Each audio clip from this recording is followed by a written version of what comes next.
जय भोले की। हर हर महादेव। हमारे बीच में हमारे आज के अति वशिष्ठ अतिथि उत्तर प्रदेश के पूर्व उप मुख्यमंत्री और राज्यसभा सांसद श्री डॉक्टर दिनेश शर्मा जी हमारे बीच में है। जरा जोरदार ताली लगाकर के स्वागत करें सब। हर हर महादेव। बोल भोले बाबा की। बाकी स्टेज के नीचे सब उठेंगे भाई, आप आ जाओ। और शिव बहुत योगी बहुत धन्यवाद।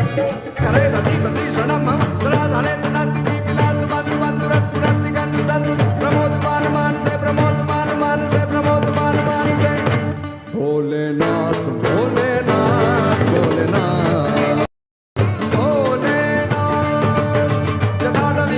स्वागत है भोले की फौज। बम बम। मैं भाई साहब को आमंत्रित करूंगा स्टेज पे मंत्री जी का, जो कि श्री संजय शर्मा विशेष जी चेयरमैन, उनका स्वागत करते हुए और उन्हें एक मोमेंटो से सम्मानित करते हुए आप सभी के साक्षी पर जोरदार ताली बजाइए। मेरा सभी से आग्रह है, जब हमारे बीच में अतिथियों का आगमन होता है तो जोरदार तालियों से अभिनंदन और स्वागत होना चाहिए। एक बार हाथ खड़े करके अभिनंदन और स्वागत करें। माननीय डॉक्टर हमारे मुख्यमंत्री जी हमारे बीच में है। उप मुख्यमंत्री जी, मैं निवेदन करता हूँ माननीय पूर्व उप मुख्यमंत्री आदरणीय दिनेश जी से कि अपनी ओजस्वी वाणी से यहाँ पर उपस्थित सभी शिव भक्तों को आप संबोधित करें। माननीय उप मुख्यमंत्री जी। पूरे हरिद्वार से इस दिल्ली महानगरी में आए हुए कांवड़ियों का मैं अंतर्मन से स्वागत करता हूं।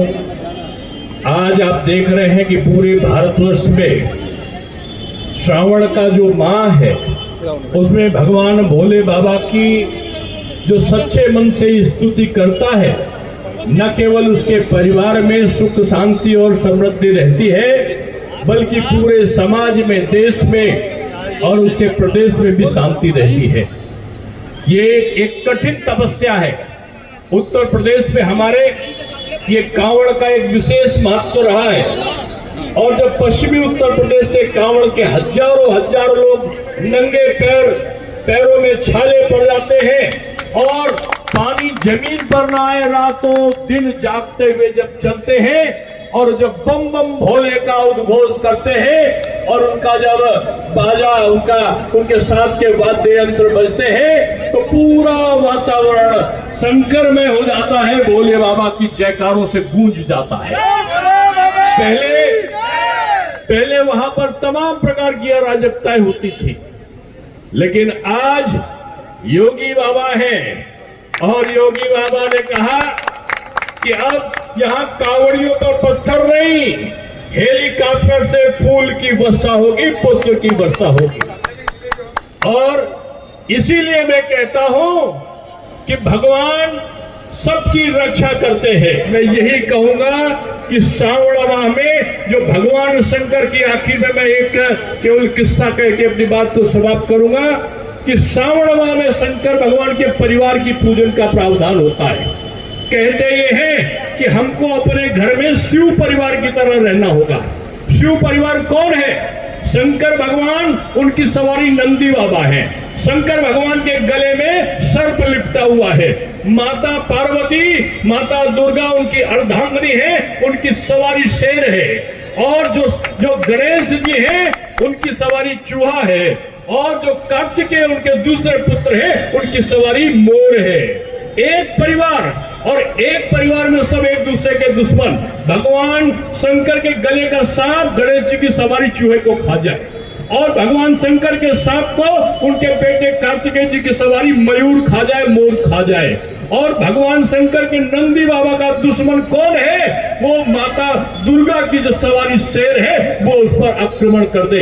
एक परिवार, और एक परिवार में सब एक दूसरे से विरोधाभास, फिर भी एक साथ रहते हैं। इसलिए कांवड़ यात्रा के लोगों, मैं आप सबको कहकर जाना चाहता हूं कि हमारा जो जीवन है, जो हमारा परिवार है, वो शिव परिवार की तरह रहना चाहिए कि घर में विभिन्न विचारों वाले, मतभेद वाले लोग भी हो, तब भी मिलकर रहना, यही हमारा शिव परिवार है। अब मैं बारी बारी से शिव परिवार की जय बुलवाऊंगा और मेरे साथ बोलिए, बोलिए गणेश भगवान की, माता दुर्गा की, बोलिए कार्तिकेय भगवान की, बोलिए नंदी बाबा की, बोलिए हर हर महादेव। और फौज आप सभी शिव भक्तों का स्वागत करती है। ये दिल्ली की नंबर 1 कांवड़ फौज है ये, जो मात्र 9 घंटे में हरिद्वार से दिल्ली आई थी भाग के।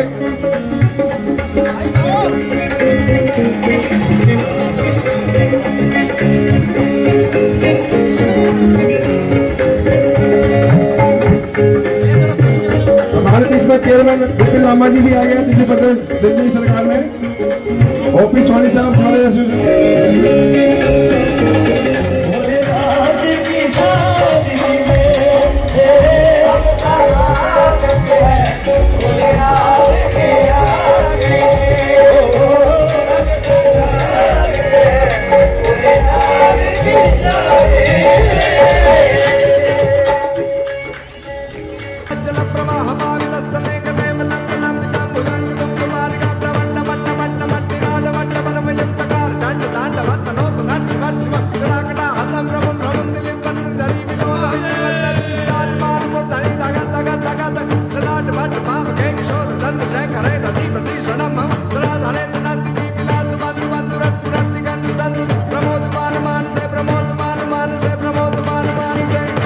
भोलेनाथ भोले